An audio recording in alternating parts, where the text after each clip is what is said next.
The worst thing you can do for your child is not tell them about their autism or ADHD diagnosis, or prevent them from being diagnosed because you think it will hold them back in life.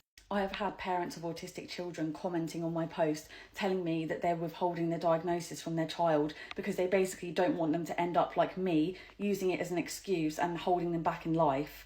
If I can change any parent's mind about doing that, then that is what I want to do. I can honestly say myself that if I had found out about my autism earlier in life, then I would have had such a better start in adulthood.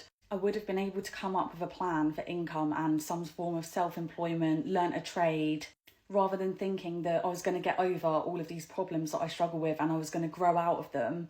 If I had just known at the time that it was my autism when I left school, I would have been able to make such a better plan for my life, rather than for the past 5 years feeling like I don't want to be here anymore because I simply cannot handle all of this stuff that's being expected of me that I am unable to do.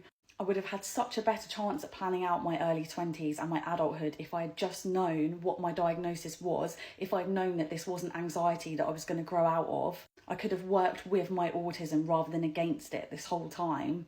Not knowing is what held me back and has made me end up being far behind my peers in many aspects of life. Not knowing is what made my life so difficult. Not knowing is what made me act out. Not knowing is what made everything so much worse. If I had just known, then my life could have looked so different than how it has.